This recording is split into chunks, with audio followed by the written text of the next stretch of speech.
Hey, y'all, I'm Shane Sams, the host of the Membership Masters podcast. I'm a location-independent, self-employed online entrepreneur, and I make my entire living off of membership websites. I created this podcast to introduce you to some of the greatest and best entrepreneurs on the planet, people who are doing amazing things so that you can get inspired and get the strategies, tips, and tactics you need to build an amazing online business too. I am very, very, very, very, very excited and enthusiastic about my guest today. He is my good friend, Scott Beebe of Business on Purpose. I've known Scott for years. He is the realest of the reals, people. This is a real OG entrepreneur, man, who is out there coaching business owners and helping them take their game to the next level through vision and mission and creating systems and building teams in their business. He is on fire and on a mission to free people from their business so that they can experience everything that life has to offer.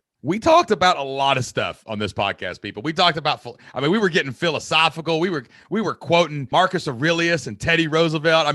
There is a lot of amazing stuff in this show, but you're going to get a lot of things you can take away too, and you can implement right away. They're going to make you have a better life and a better business. We're going to talk about making the most of your time on this earth, how you can build a better business that can go out and impact more people, how you can spend more time with your spouse and with your children, and how you can take care of yourself so that you can handle all of the amazing pressures that we all have to deal with on a daily basis. And then Scott's going to lay out probably the best I've ever heard this done, 7 tips to establish a strong vision in your business. Now, I've read multiple books, entire books about how to create a vision for your business. And Scott lays it out in this podcast in 7 easy steps that anyone can go use right now to establish a vision and create a strong roadmap for you and your team and your people to follow to make sure that vision gets there. And then we're going to go into tactics. We're going to talk about how to implement your vision, how to bring it from your head to the paper, to the real world, so you see your dream come to pass. This is a good one, people. You better listen in, and you better get ready to rewind this one and hear it over and over and over again. Get your notebook out,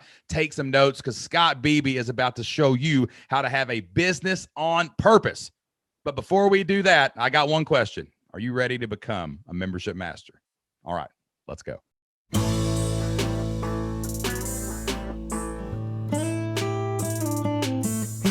Welcome to the Membership Masters podcast, brought to you by membershipmasters.com. This is the podcast where we teach you how to get and keep more members every single month. I've helped thousands of people start, build, and grow memberships, and I interview some of the biggest membership owners anywhere online. My goal is to help you build $1 million membership of your own. Brick by brick, let's do it together. Come on. 3, 2, 1. Scott Beebe, how you doing, buddy?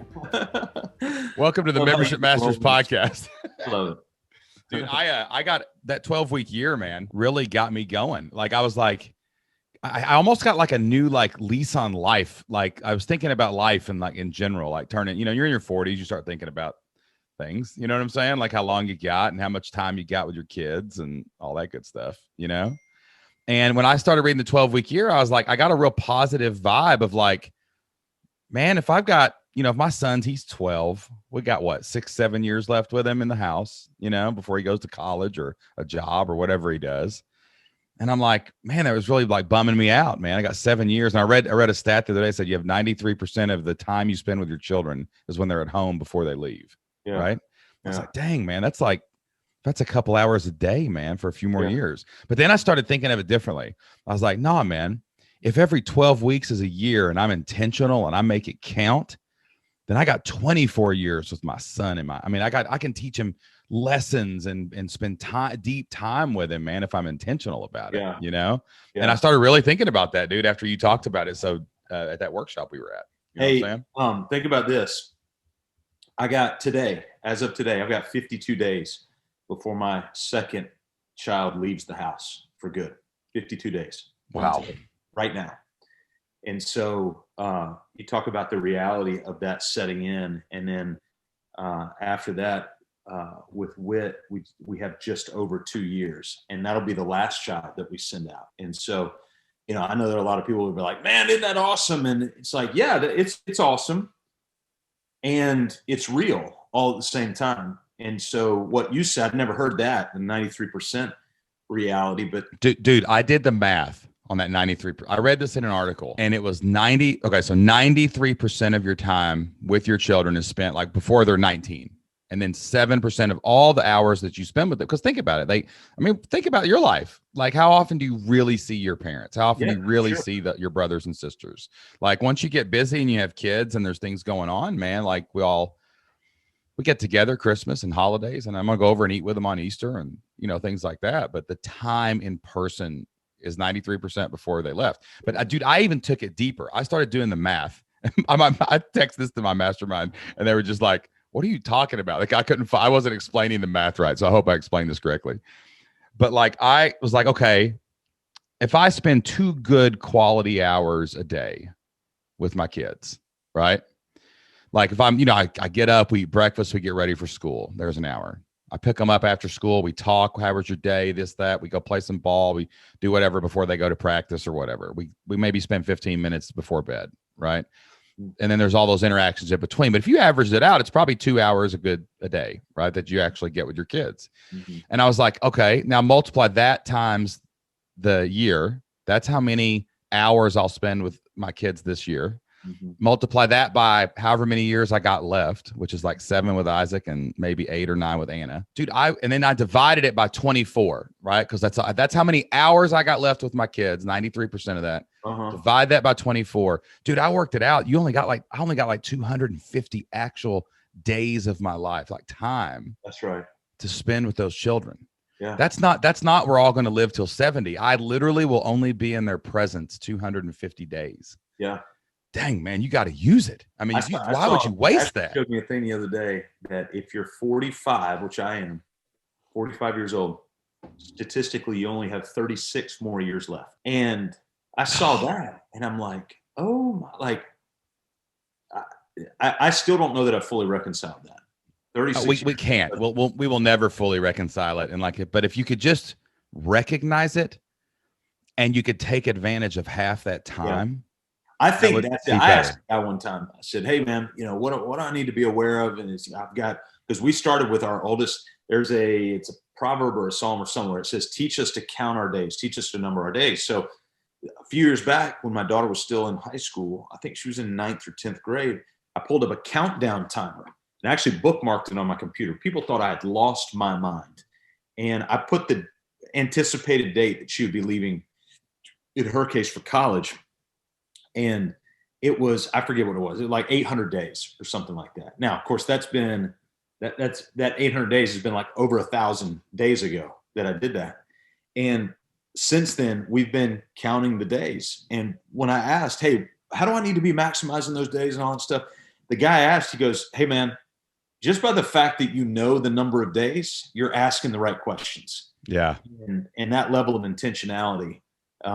I think that was really encouraging to me, because otherwise, man, I sometimes Ashley will be like, hey, just stop. Cause I'll say, hey, should I be doing this or should I be playing ping pong right now? She's like, just go mow the grass. It needs to be mowed. And the kids will see you mowing it and it's good. Just don't overthink. I tend to overthink. That's right. So, one is way more than 0.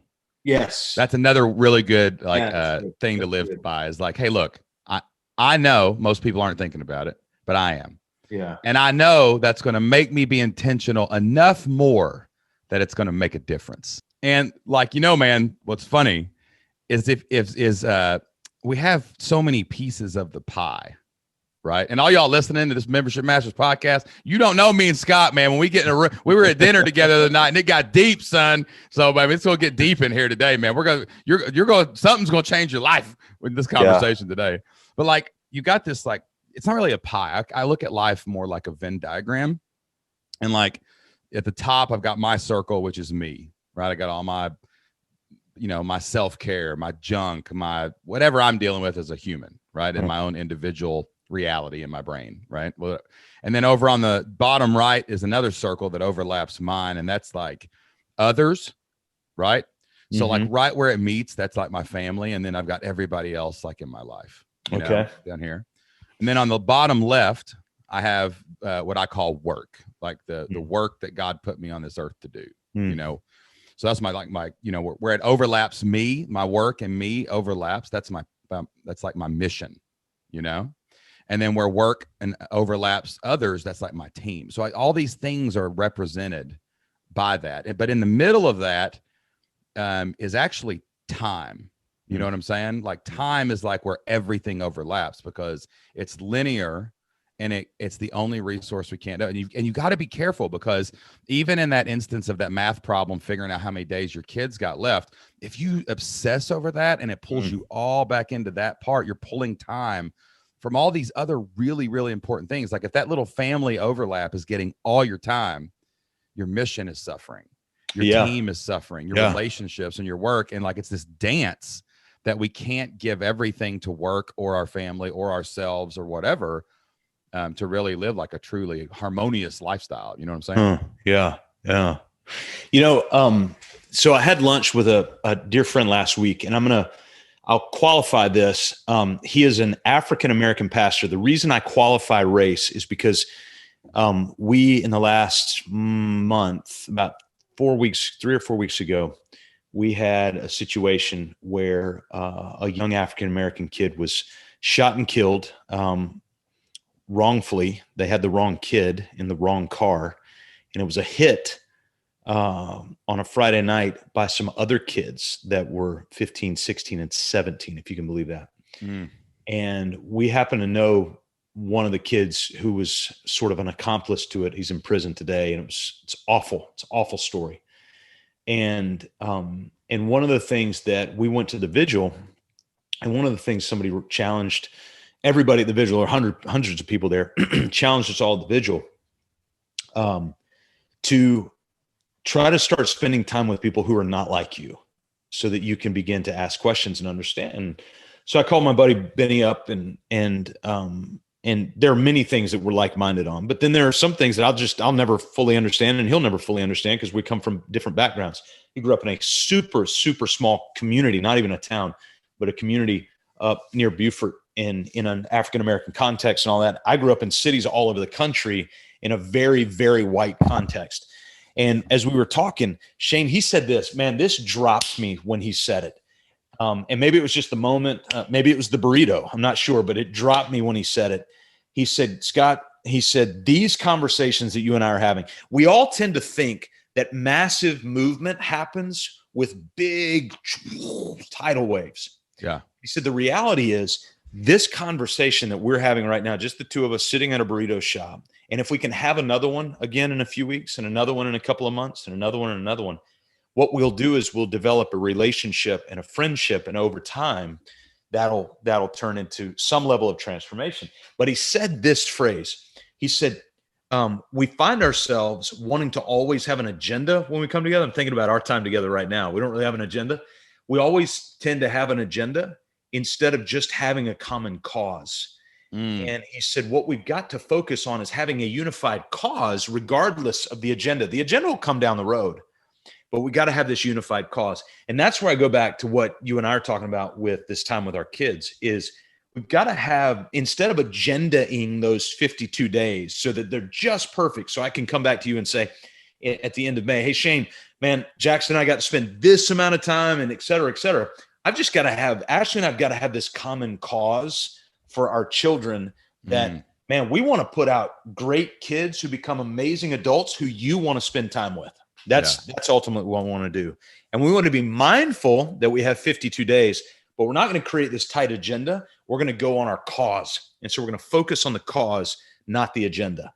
And it just rang to me because I'm a process guy. Like, now I'll agenda anything. Oh, I know. We're going to talk about that. I was going to say, like, you're the systems guy, man. I mean, that's my whole life. Yeah, dude. And when he said that, it just, man, it made me stop and just, I thought, wow, that's something that I can really grow in and be better at. That's something you can even kind of internalize. Like, I think about like that way I look at my life when I'm getting, especially when I'm out of balance. That's when I draw those circles, because I feel it sometimes, but I don't know what's happening.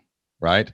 Yeah. And maybe that's like kind of like even your life, like it's not even the mission. It's like the common cause. The cause is to live a good life. Right. And it's a life that where you don't, waste away your marriage because you work too hard in your business, and you don't waste away the opportunity to change people's lives in your business because you were so regimented about being here, with the kids, and then it's like, you don't let your team down because you're too focused on hanging out with those other people, your buddies in the coffee shop in the morning or whatever, Yeah. And it's like, if you can take that approach of that cause, it's like the common cause of your life and all the impact that you get, it keeps you from kind of messing that up. And like, I love that, what that guy said, because like, how many times do you go into any kind of relationship with an agenda? You go, or how many times you walk into a restaurant, you got an agenda, you got an hour with somebody, and you might be the only time you get to talk to them, and you're trying to get all your stuff in, right? Yeah. But you didn't come in with that common cause of like, hey, what's going on here? Two humans at the same place at the same time. Let's figure out why. Yeah.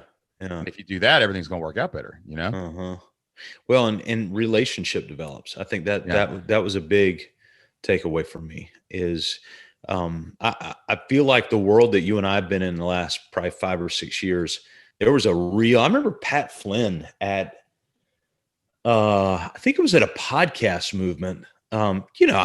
Rarely do I go sit in on an actual talk at those. It's usually I'm out in the hallway chit chatting, and that's where we met. Was in the hallway. That's right. We were skipping out on the conference, and who knows who was speaking in the room at that time. But I happened to hear Pat's. It was probably the closing keynote or something. And I don't remember what his tagline was, but I do remember that the whole point of his talk was, we've got to pivot away from this digital, anonymous, distant sort of focus of day-to-day life where we're just focused on, he didn't call this out, I'm calling this out, but 4-hour work week. I'm just working 4 hours, or whatever, because a work worth doing is a work that carries some weight. Like we got to carry some burden. I mean, that's part of a work worth doing. But he really made a hard and fast plea for a return to relationship, especially in more of a virtual world. And I think it's a cause that we can all really lock in on, to try to grow into and get better at. Dude, I'm reading Meditations by Marcus Aurelius right now. Oh, wow. Going deep. I'm going deep too, man. Like, this is one of those, like, I'm going to go through this. I've got the pencil, the red pen, and the blue pen. I'm ready. Wow. You know what I'm saying? Like the Matrix, man. Yeah, man. I'm going deep, man. I'm trying to align like some of the thoughts that I've had about work and stuff. I'm trying to align some of those thoughts that the Stoic people had with Christianity, right? Yeah. Because I was reading about how the Stoics influenced some of the early Christian writers, and some of the things that we have now those thoughts on meditating on the Bible come from some of these other philosophies, right? And I was reading through it, and I found this amazing passage, dude, that blew my mind and changed. This is like a week ago too, dude. Changed everything the way I think about work right now, right? And I've thought about the 4-hour work week, and a buddy of mine the other day said his goal was to work 1 day a week. And I've caught in that trap too of, hey, I only work so many hours, and I've talked about that, bragged about that, whatever, And I read this statement in the Meditations that basically said, joy is not found in the result. Joy is found in the job. And the word job was used last week. I remember. Oh, dude, I'm telling you, man, it blew my mind, man. Joy is in the job, because we always, in our world, the Gary V world and everybody else's world, job is a bad word, but J-O-B, right? People spell it out like a curse word. Yeah. And I started looking down, and I was like, man, where do I find joy? I'm like, man, I have joy when I'm podcasting. I have joy when I'm coaching.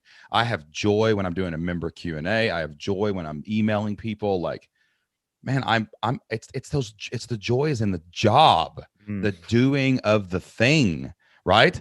And if we could all, it's not about finding a career or a mission or a passion. It's like, dude, find a job you love. If you love cutting grass, cut grass, man. If it makes you feel like, that's where joy is actually found. And that's kind of like what you're talking about. It's like, dude, it's like, where are we finding joy? And isn't that like a more worthy goal than happiness? Yeah. Happiness is like, I'm happy because I ate a ho-ho, right? Yeah. But like joy is like, dang, I'm joyful.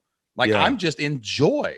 It's like, do you find you're one of the best coaches? I want to say this too, give you a shout out. A lot of people call themselves coach in this day and age.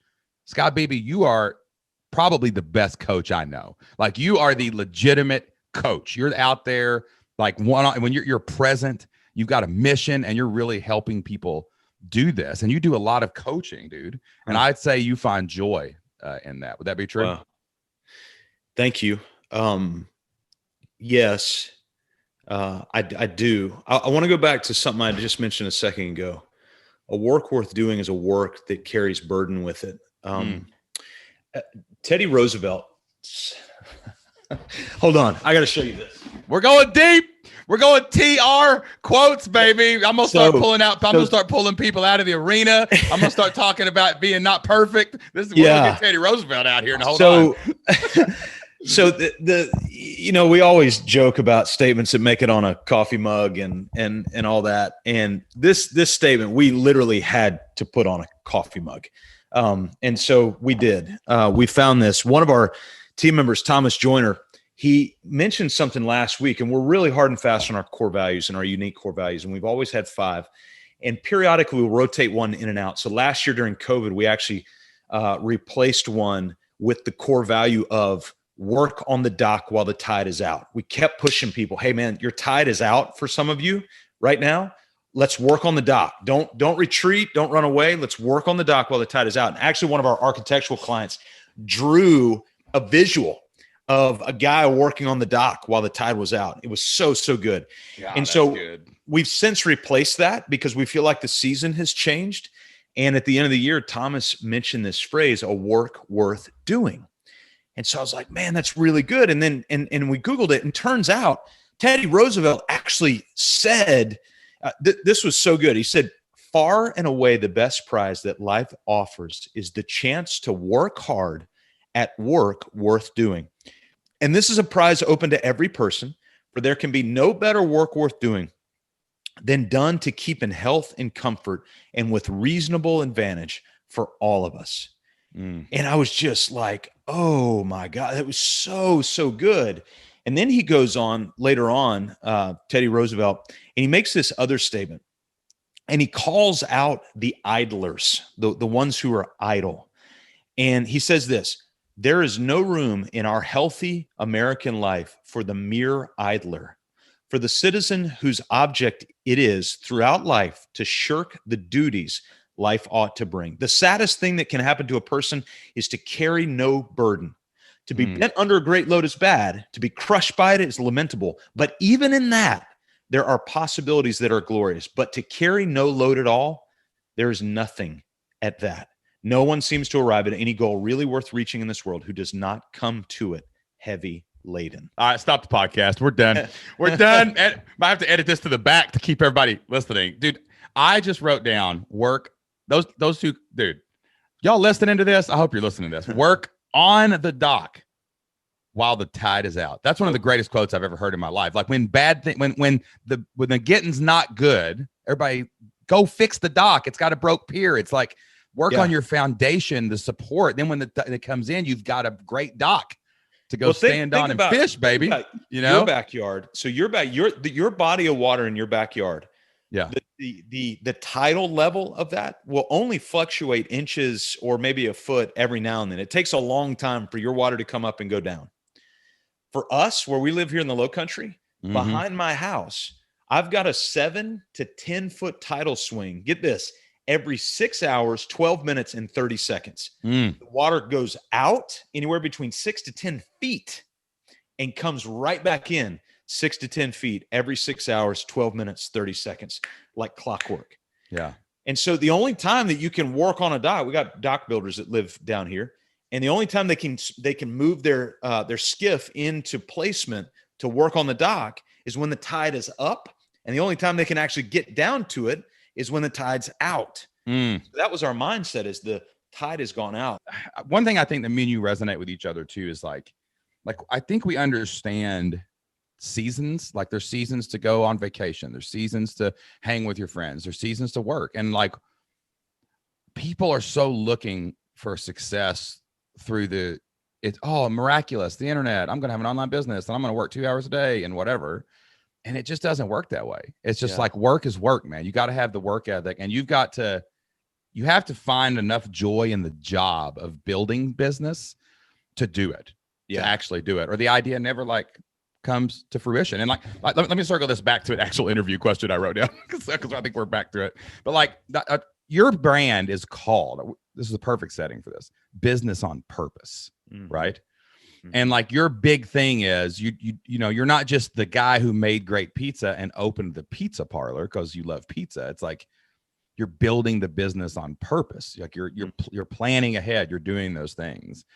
So like, how can we do business on purpose through systems and things like that to actually have joy in the job, to make sure that we're, you know, working, you know, on the dock when the tide is out, when we're doing work worth doing? Why is doing our business on purpose, not just, you know, fly by night, what we really need to do if we're going to be successful? Shane, I think the short answer to that is because anything less than that is just a miserable existence. It's just, you're making donuts at that point. You know, you remember the old 70s or 80s commercial. It was the Dunkin' Donuts guy. He just woke up at 2 a.m, time to go make the donuts. You know, went in, clocked out, went home. And our generation saw a lot of that from our parents' generation of just, you know, they just punched in, punched out, punched in. And you got your vacation over 4th of July, you got your vacation over Christmas. And it was just, you know, and work like that can be work on purpose. Some people like that monotony, that repetition and all of that. But a work worth doing or a business on purpose is only that way if you make it that way. And so you could sit, and let's say somebody's dream was to become an orthopedic surgeon.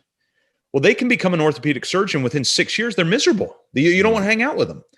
And you're like, well, but they're doing what they love because, you know, we got the message, hey, just do what you love, do what you love, do what you love. Well, they're doing what they loved. And now they hate it because they do it 12 hours a day, every day. And guess what looks exactly the same? Your kneecap and my kneecap. And so they're looking at the same freaking kneecaps every single day. And so then the question becomes, well, what makes that orthopedic place or that construction place or whatever, a business that legitimately has some level of purpose? Well, it's what you make it to be at that point. And so it sounds so anticlimactic for me to say this, but the reality is the proverb's true. Where there is no vision, people scatter. And there's actually 3 versions of that I really like. The first one says, where there is no vision, people become detached. So you detach from whatever you were attached to. The second version is where there is no vision, people scatter, which makes sense because they're detached. So we're just floating at that point. And the third version is a little bit morbid, and it says where there is no vision, people die. Yeah, like they perish. Yeah, or whatever. Yeah. And it's true. What happened? We live in the land of retirees down here near the coast. What happens when a 67-and-a-half-year-old person retires, moves down to Sun City, starts to play golf 5 days a week? They die statistically within 5 years because there's no lasting purpose to what they're doing. They live their whole life just so that they could play golf 5 days a week. And what they end up doing is playing golf in the morning, go to the doctor in the afternoon, 5 days a week. And now I've got some other very rare friends who were 67, 72. I had a guy start going to Nigeria with me when he was 67 years old. And he went until his just knees couldn't hold up anymore for the kind of the rugged trip that we do over there. And I kept telling Tom, this is the vision that a guy like me needs to have so that I understand the purpose that I'm aiming for. And so, you know, I realize the purpose word has probably been, you know, overused and rooted out here in the last decade or so, but the reality is it's still true. And so you and Jocelyn have built multiple businesses. You've sold businesses. You've made good money on those things. You could still be miserable individually. You could have a miserable marriage. Your kids could hate you. All of those sorts of, man, I could point to all sorts of examples of that being the case. So if you want a business that genuinely has purpose, whatever that purpose is, the purpose of providing for other people, for providing for your family, for bringing value to people. One of our purposes is we want to have a group of teenage boys over to our house every Tuesday night. We call it Man Up. Every Tuesday night, we want to provide dinner for them. So we don't ask for outside donations or anything. We just provide dinner for them. Last night, I think we had 15 pizzas stacked on our porch. when we got back from a walk. The Domino's guy just stacked 15 pizzas right there. And about 30 times a year, those boys come to our house and we have about a 2-hour time together. We do something stupid. Last night, which was the lay mulch challenge, because I had a pile of mulch in my front yard and I needed it laid. And so we ran a relay. Amazing. And so we did the relay, and then we sat around the fire and we talked about some things that I've got written down that we're going to talk about. That's part of the purpose of why we're building our business, is so that we have margin of both time and money to do that on Tuesday night. So what's the drill down thing beyond just replacing knees or serving ice cream or building an online business that the business is there to support and to serve? I don't think I think we knew kind of a mission that we wanted to do when we started Flip Lifestyle. Yeah. Like, I mean, it's really simple to write that sentence. Like, I help other people do X. Well, part of it, I mean, Shane, honestly, for you and Jocelyn, y'all's mission until I would say pretty recently was probably not go back to teaching, Oh, I mean, without question. At the beginning, until we sold Elementary Librarian in 2017, that's exactly what it was. Yeah. You know what I mean? Yeah. And then it became the other thing, but I didn't understand the vision part of it until probably about a year and a half ago, when or about a year ago, really, when I sat down and wrote it. Like, we went on a mastermind trip last year with my buddies on a houseboat. We actually it was different. Normally, you know how you go to like a mastermind and you ask each other like questions, like, what's wrong with your business? What do you need help with? Is there anything we can all do to support each other? Blah, blah, blah. All those questions we all ask each other. But this one was different. We all got Cameron Harold's book, Vivid Vision. And we wrote out our vision statements, like not what we do, that's the mission, but like the vision, like the why, right? Like, why are we really doing this? And all those areas, like personal, others, work, whatever. And we wrote a true vision statement, and we read the visions to each other, and we were not allowed to question the vision. We were not allowed to say, "Are you sure about that? Like, is that really what?" It was like, "No, this is my vision." Because that's yours. Yeah. That's yours. That's right. And then it was just like, now it was, how can we help each other do it? Right. Make it happen. And I came out of that meeting. I still didn't even have it right. My vision was wrong when I first wrote it. I actually just rewrote it. Not rewrote it, but I edited it recently. Tweaked it. Yeah. Yeah. To get it dialed in, where it really to align it with that 12-week year, actually, stuff. And, but now it's like, I feel so much like, I don't know. It's like a weight off your shoulders when you know the vision, everybody, and then you explain it correctly. Jocelyn told me before our team meeting this quarter, she said, "Shane, your vision is amazing and you understand it, but the way you're communicating it right now, I only understand 3% of it. And I'm your wife. And if you can't explain it to me any better than that, when we go to this team meeting, they're not going to understand where we're going, right? They're just going to understand that we're going." And it's just, she made me rewrite it in a way that was more like, get it out of your head, but get it out of to people the way they can understand it. We need to drill down on that a little bit. So I think there's a couple of things that we need to amplify of what you said. Number one, Habakkuk 2:2, write the vision down so those who read it may run. That's literally what it says. Write the vision down so that those who read it may run. Notice it does not give a direction that they will run. Some people will run towards the vision, and some people will run away from the vision. That's great. That is totally by design and what we need the vision to be able to do. But the only way that you can articulate the vision, there are two major ways to articulate the vision. Number one is to write it down, literally write it down. I don't know how long yours is. Mine's I think it's a 4.5-page vision.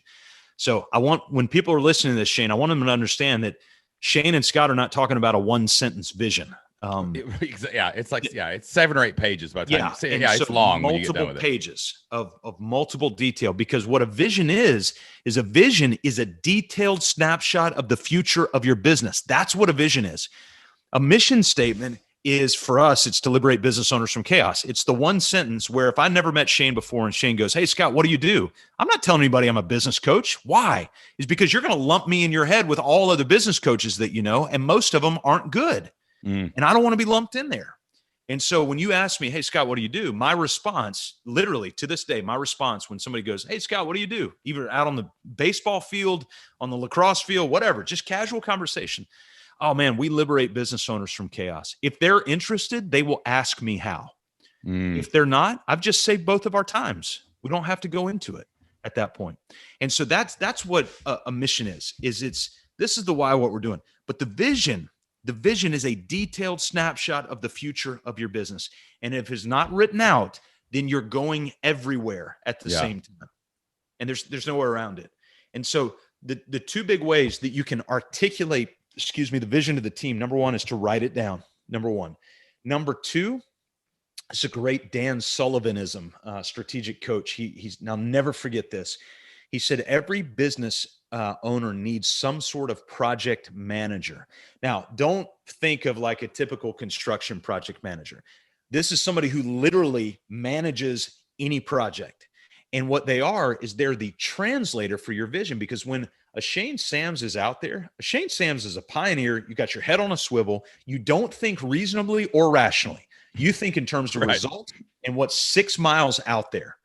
Everybody else in your sphere, within Flip Lifestyle, within all the different things you guys do, man, they live Monday, Tuesday, Wednesday, Thursday, Friday. They want to show up. They want their computer to turn on and they want the computer to turn off. They want QuickBooks to work properly, spreadsheets to work properly, and they're good with repetition. Shane Sams is not good with repetition. Shane Sams wants crazy and nutty and wild and all of this. But this is the kind of the owner visionary dilemma, is we take all these things that we see and then we spew them out. And when they come out in Chinese to a room filled of Greek speakers. And all the Greek speakers are like, I have no idea what he just said. But they don't want to offend you. And so they just nod their head. They're like, yeah, that's awesome. That is really great. And then you think, all right, they got it. And so you turn back out and you go back on the open range out west, Pioneer, you're seeing all this crap.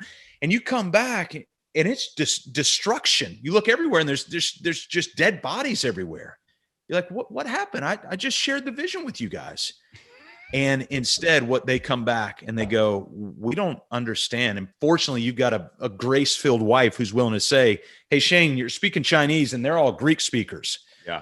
And so what you've got to do is there's got to be somebody in every business who is the delegation portal, who takes your crazy wild hair vision and goes, Shane, I got it. I heard you in Chinese.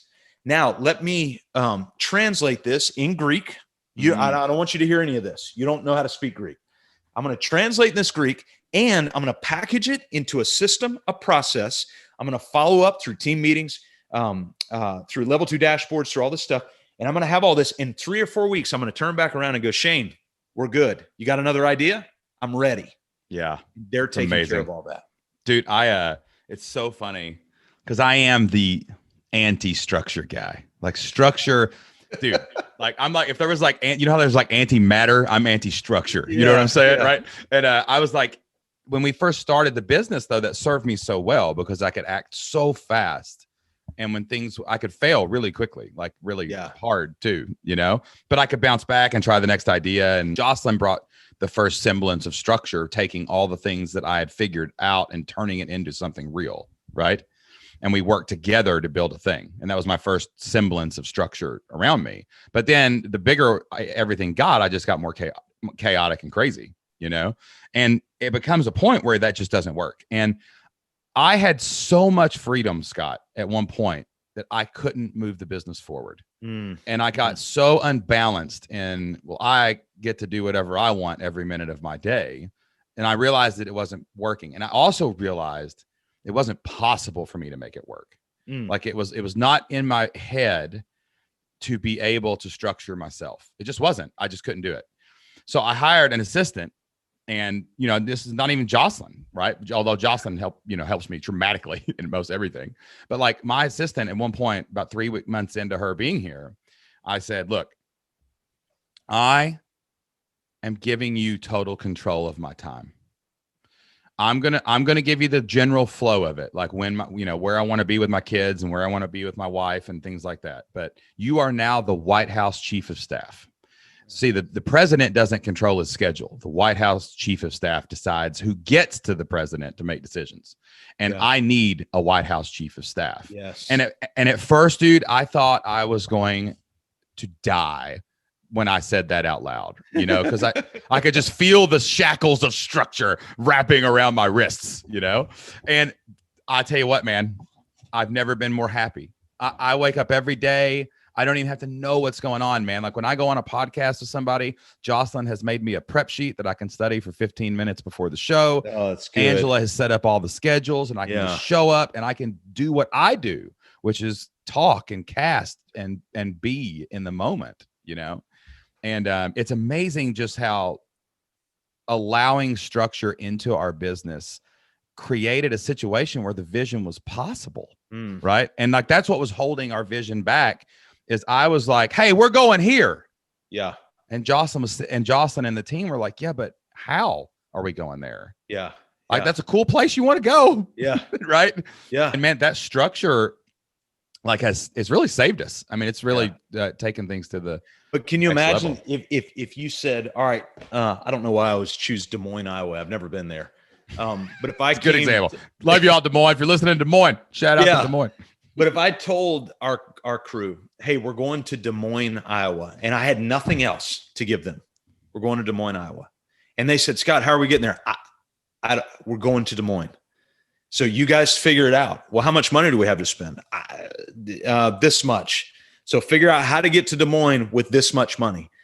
Now, if I didn't give them a destination, Des Moines, Iowa, and instead said, hey guys, let's go. Where are we going? Where are we going? Like you have to ask that, right? It's just, I don't know, guys, you guys just pick. Well, guess what's going to happen? Chaos ensues. And that's what happens in our business. Every single day is chaos ensues because we don't give clear vision to go, we're going that way. We're going that way. We're going that way. We're going that way. And so that's what we as owners need to be working ourselves into, whether you're owning a 52 membership site that generates $872 a month, or if you're owning 1,000 membership site, it doesn't matter what you're doing. Whoever you've got around you. And by the way, I'm as adamant on this with virtual assistants as I am a full-time W-2 employee. Oh, nice. Good point. Virtual assistants need to be onboarded in the very same way that a W-2 full-time 40-hour-a-week team member needs to be onboarded. They have to feel like they're a part of this. If not, you're going to get second-class work because they're not bought in. We're not built to show up, do a task, and leave. We're built to show up, do the task, and then go, hey, what's this task going to do? Yeah. What's this task going to do? And so we had at our live event last week, I had a picture because we've got a client who's a plumber.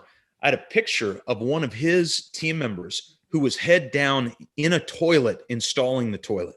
And I showed the picture up on the screen and I asked everybody that was in the room, and we had about 30 or 40 people online. I said, what's that guy doing right there? His head's down in a toilet, kind of had a little plumber bottom going on. I mean, it was a great picture.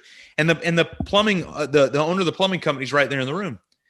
And you could tell, like, everybody's like, oh my gosh, like he's installing a toilet and he's got his head in it. That'd be awful. And I asked Jared, the owner, I said, hey, Jared, I just lifted that picture from your Facebook page. Now, can you tell us what's he doing or where's he at? And he said he's installing a toilet at a local community park. And it was actually a project we did for free. And I said, guys, is he installing a toilet? Or is he providing a place for moms and dads to spend better time with their kids? And all of a sudden you can, it's the classic, am I laying bricks or am I building a cathedral sort of thing? A lot of people have heard that story. I like the plumber one better. Yeah, I do too. Head down in the toilet, man. Yeah, man. Right. But you make your own purpose for your business. And if you decide to go that way, then you go that way. And if you don't, then you're going to be miserable in what you do. Yeah. I think it's important too, like for, I know people that listen to this show are solopreneurs a lot of times, and we talk about team and things like that. And, and hopefully the goal of the show is to get you to that point where you're hiring people, because when you hire people, great things happen. But like, it's like you said, reach out to anyone around you. Like when you're pursuing goals, when you're running your company as a solopreneur, you still got to write your vision, even if you're by yourself. Cause I don't even think you know your vision. Yeah.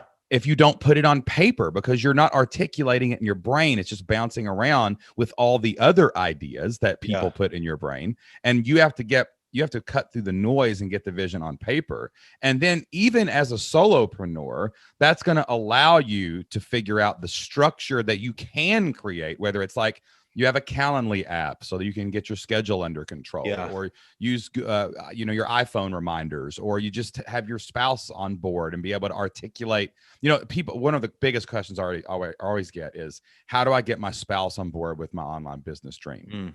Dude, they don't know what you want. You're just yelling at them in the car how awesome it is. Yeah. And if you would write it down and give it to them, they may jump in and have a little bit of that structure. Well, and it develops empathy as well, because they can see that you've put in the work.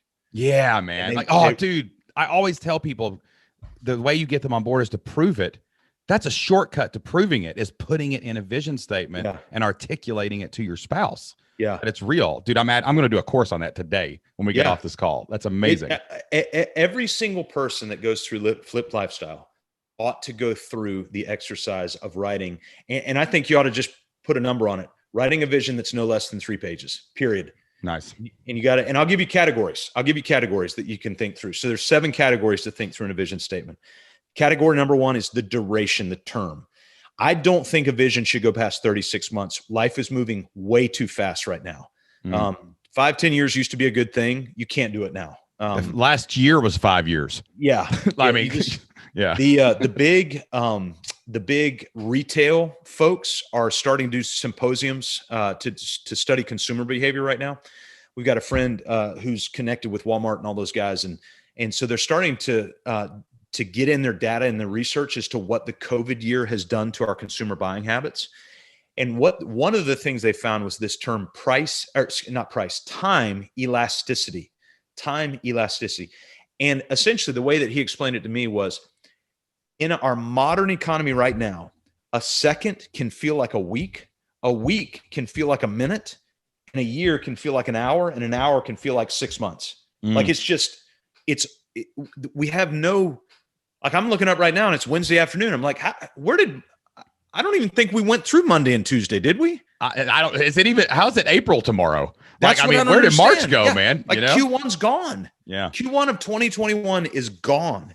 And I was looking back at my little 1 sentence a day journals last week, and last week was D week. I mean, that was when all the crap started to really play out. We had dinner as a family of 5 with a college freshman who doesn't even live here.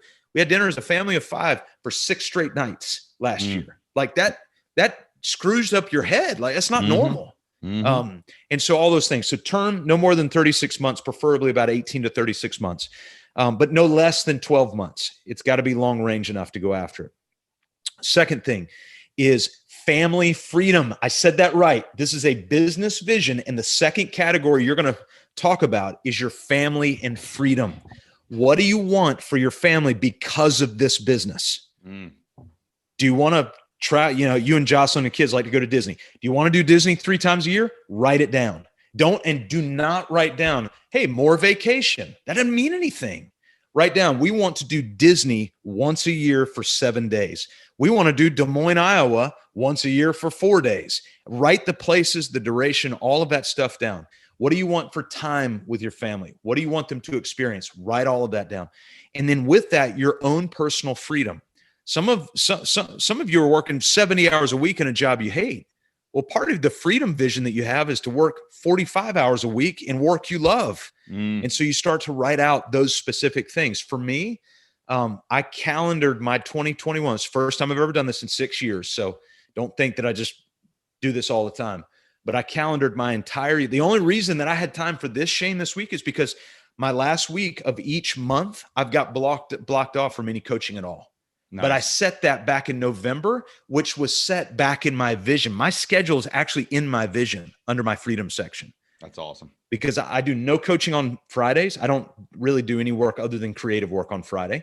And I do no coaching on Mondays. It's all marketing, admin, and all that stuff. My coaching days are Tuesday, Wednesday, Thursday. And guess who knows it now? Every one of my clients. They all know my schedule now. And so family freedom, that's the second section. Third section, finances. Be realistic. How much profit do you really want to make? Profit first, little shout out. How much cash profit? Not P&L nonsense. How much cash profit do you actually want to make? And in order to make that profit, what do you have to spend to get it? And then what are you going to have to make to get what you spend and keep? You write that in your financials. And realistic, I want to highlight that. One, Mike McAllis is coming on this podcast pretty soon, so we'll talk more about profit first if you want to learn about it. Man. But like my first vision was in my mind realistic. It was not realistic for for my team. And that's one thing I had to do was say, I started working backwards through the math. So realistic is a fascinating word there. Like, think about your resources, think about your team. This isn't a Gary V goal of crushing the earth. It's like, dude, what can I accomplish in the next 36 months? Well, the thing is, like with Gary V too, like I don't want to be him. Right. Exactly. I appreciate him for who he is. I've got no desire to be him. So that's another thing on this. It's it's your financial vision. Yeah, and it's your vision. It's not what your uncle wants for you or your mom wants for you. It's what do you want? Yeah. God is there to give us a mindset of abundance, and not abundance like we're flying private jets, none of that nonsense. In fact, that's not even abundance. That's burden. I don't want that. But a mindset of abundance instead of this mindset of poverty. And so it's something that a counselor's really been helping me work with this last year. All right. Fourth section is your product and service. So number 1 is term. Number 2, family and freedom. Number 3, finances. Number 4, product and service. What product or service are you going to be able to sell to get you to the financial vision so that you can get to your family freedom vision in that amount of time? So you're starting to see these build on each other. 5th category, your team. What team do you need to deliver the product and service to generate the financials to get you to your freedom and family section in that amount of time? Do you count? This is another thing for the solopreneurs out there. Like, I've started counting tools as team. Yeah, totally. Like Monday.com. Yeah, man. Those are teams. Yeah. Yep. Yeah. Your CRM is a team member. Yeah, in fact, we use a bookkeeping service. We found out you and I use the same tax service, but we use a bookkeeping service. And we interviewed this, that's a $250 million a year company. And we interviewed them like they were an employee. We had a job role written for them before we hired them. Dude, when we were picking between Basecamp, we had used Asana for years. And then we wanted to switch to either Basecamp or Monday.com. Jocelyn and I blocked off an 8-hour day. And we literally went in and signed up for both and started planning out a month in each thing to see. It was like a job interview because I knew that tool was going to be critical for the future of our company, and we had to get that hire right. Yeah. So like, yeah, man, you don't just pick something flippantly. Like, you got to pick it right if it's going to be on your team. Yeah. Yeah. Good and stuff, then man. use it. A few weeks ago when we were together, I told everybody, I said, because somebody asked me, hey, what project management tool do you use? I said, whichever one you'll use. Yeah. Just use it. Yep. Just get one. Okay. So term, family freedom, financials, product and service, team. 6th segment, customer. Oh my gosh. And a lot of times we'd call this niching down your avatar and all that stuff. But who is it that you're going after? Number 1. And then who is it that you're not going after? Number 2. Write that down. Who's not a great fit for you? I'll tell you right now, somebody that's not a great fit for us is somebody that's just starting out in business. So what we tell people is we're the best in the world at a business between 2 and 50 employees, been in business for at least 2 years, has some momentum and positive, more cash coming in the front door than going out the back. That we work really well. Once you get over 50 employees, we start to see that corporate bureaucracy comes in, and the system that we teach doesn't jive as well with that. Yeah. So we don't really go after big corporate stuff. Somebody would go, man, if Microsoft called, would you work with them? Probably not. I mean, so do you do that in your vision? You actually, like, everyone writes an avatar, like, this is who I want to serve, but you're like, hey, but here's exactly who we don't want to serve. 100% it's in our vision. Yeah. Yes. There's a whole section of people, because I mean, we've got a 6-year track record now so that we can look back and go, yeesh, that didn't work. That was a bad fit. Yeah, that was a bad fit. And we call them misfits. They're not misfits. They're just misfits. Meaning we're just, that's not our scope. We don't do well with that. And again, with an abundance mindset, we're able to walk away from that and go, there's more out there. There's more out there in that world that we live in. Last section in your vision, culture. Now, this is really important. It's really important because people will say, oh, we want to be fun and hip and cool and all that. No, if Shane and Jocelyn are out to eat at a local restaurant, this is how we love to frame this section. If you're out to eat at a local restaurant and somebody is talking about you behind your back, but they don't know you're there, what do you wish would come out of their mouth? That's what you write down in your culture section.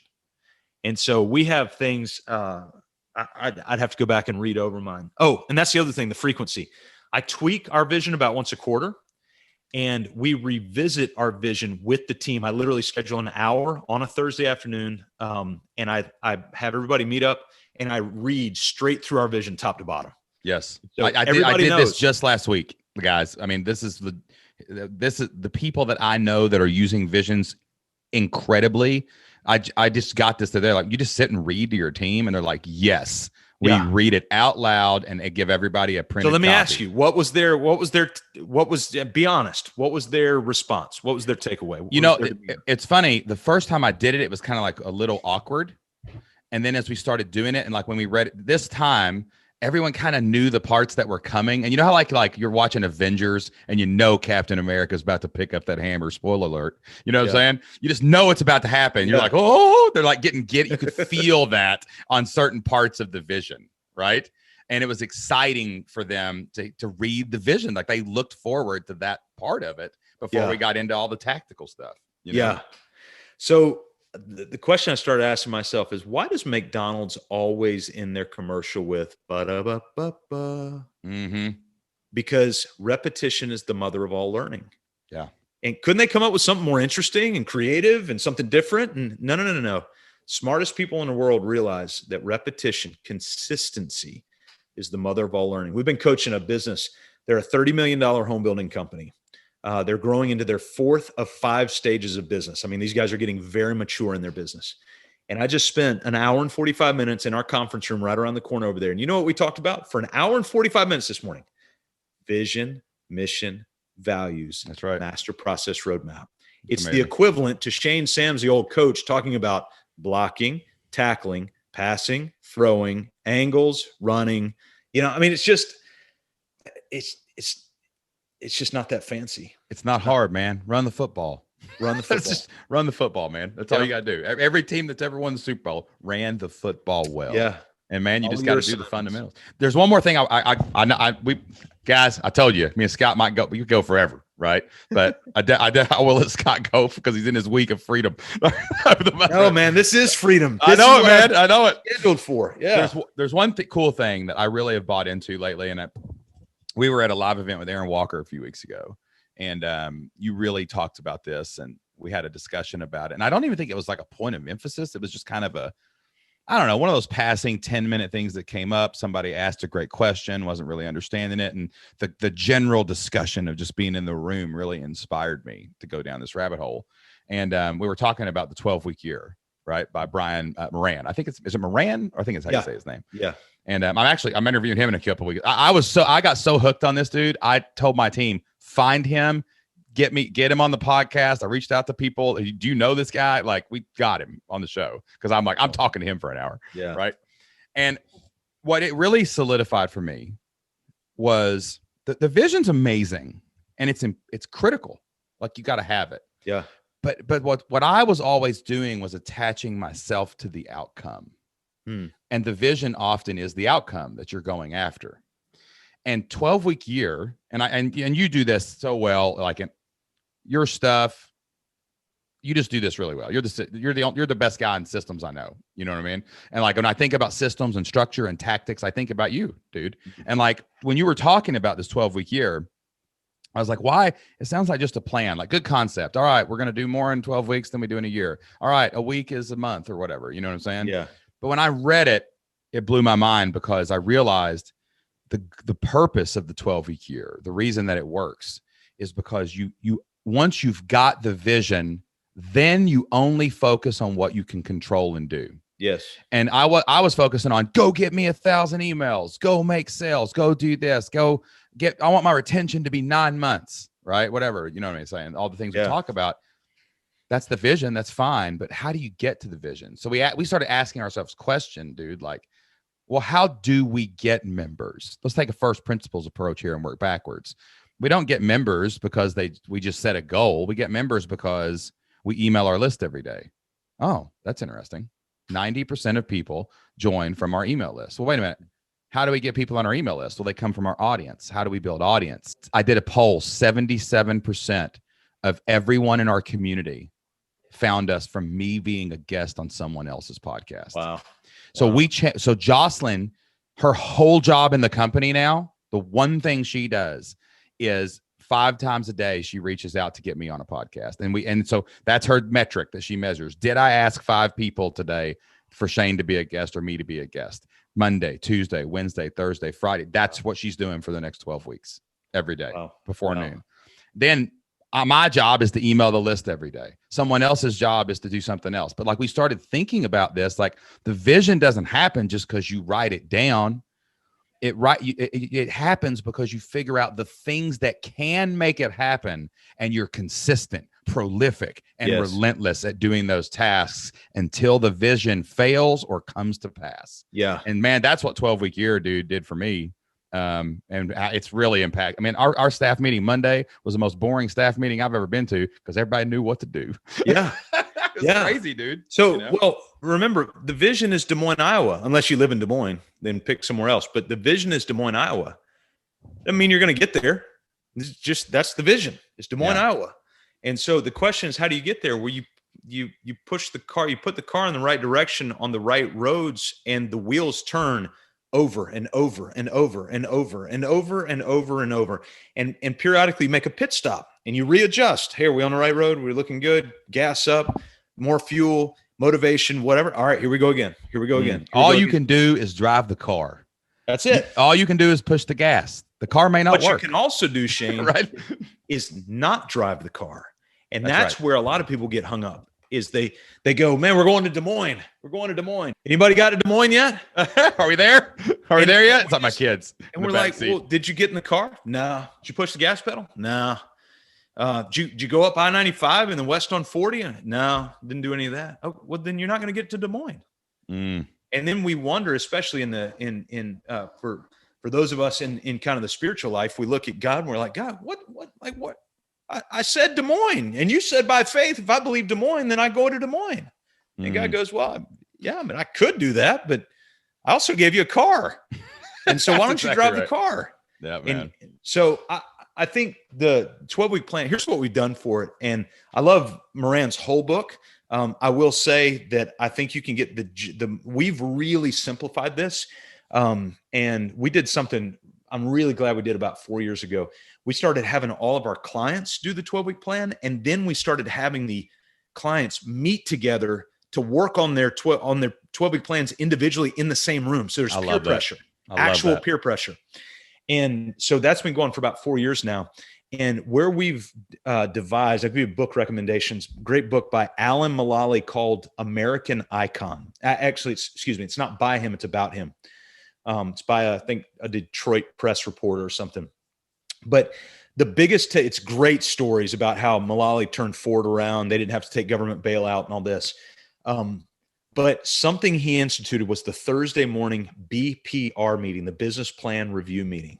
And it was a green, yellow, red, color-coded meeting. I mean, you think about these world-class auto executives, and literally he had them show up once a week and give a report. And every item on that report either had to be colored green, yellow, or red. And if it's green, we move on. If it's yellow, you tell us if you need some help. And if it's red, we're going to ask you what's going on.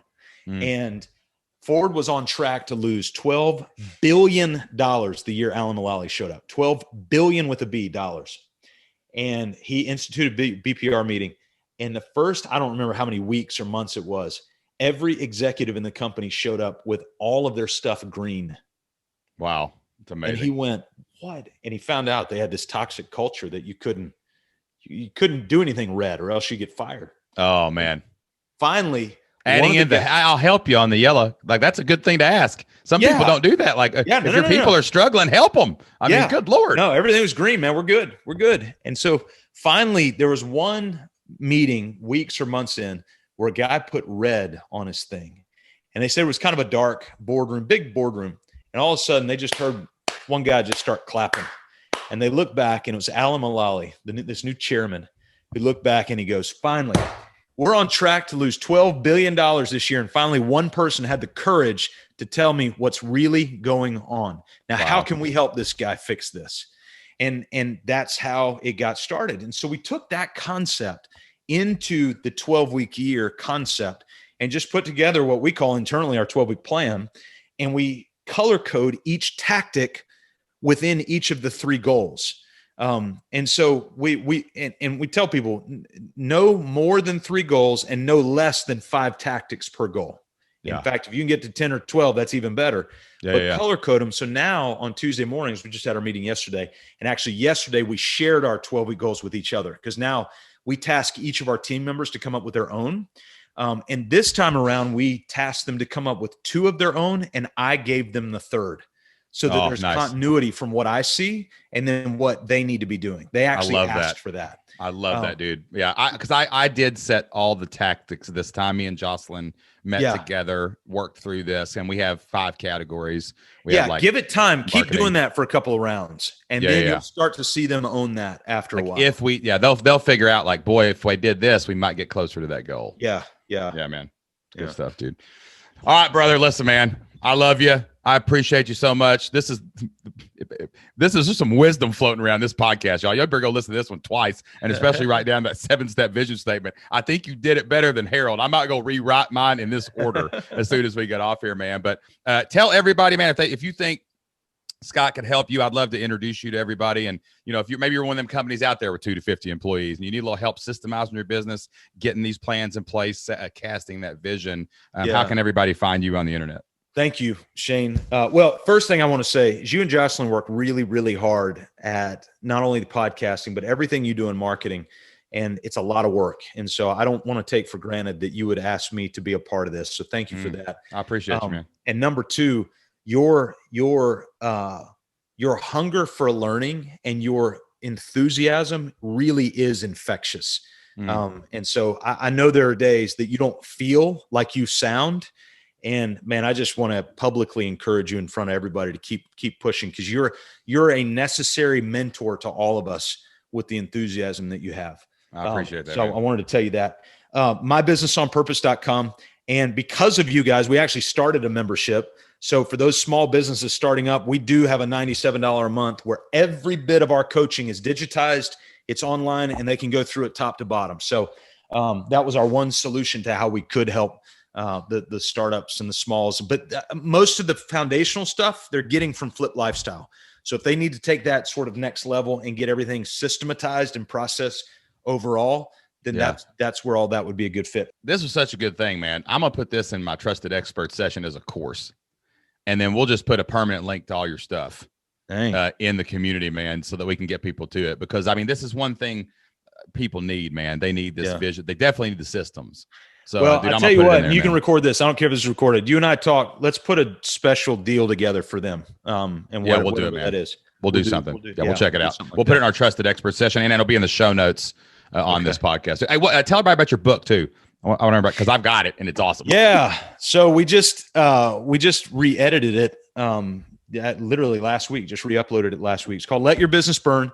Stop putting out fires, discover purpose, and build a business that matters. And literally everything we teach, I just wrote it in a book. So if you're a DIYer, that's a great place to start. You just get it. Templates are in the back, and it tells you how to do your vision, your mission, your values, org charts, job roles, level 2 dashboards, bank accounts. The whole thing is right there in the books. Love it, man. Scott Beebe. Appreciate you, brother. All right, man. Thank you. All right, y'all. That wraps up my interview with Scott Beebe. Man, that was awesome. I could have talked to Scott for 6 more hours, and I probably would have if he didn't have to have an appointment after that. So, man, but I hope you got as much value out as I did. I was taking notes as we were talking to Scott Beebe, and I really am. I'm going to go right now, and I'm going to look at my vision. I'm going to be like, I'm going back through these 7 steps and make sure I did everything like Scott Beebe said to do it. So make sure you check out everything that Scott has to offer. Any business can get a lot of value from what he teaches and what he does. And before we close out, I want to let you know that the Membership Masters podcast is brought to you by FlippedLifestyle.com and the Flipped Lifestyle community. The Flipped Lifestyle community is where we teach people how to start, build, grow, and scale online businesses of your own. We have everything you need to find your idea, create your product, launch your membership and your online business out into the world, and also how to market that membership so you can grow your audience, grow your list, and grow your membership. We give everybody that wants it a free trial to the Flipped Lifestyle community. You can get all the access you need to every training that we've got. You can get into our forums and ask questions to get the help you need. And I personally lead 2 Q&As every single month. All you have to do to start your free trial is go to flippedlifestyle.com/free. That's FLIPPED lifestyle.com/free. And who knows, you may start a business that makes you a membership master too, and find yourself right here with me on the show. That's all the time I've got for this week, guys. Till next time, be consistent, be prolific, be relentless, and build a better future for your family. We'll see you next time.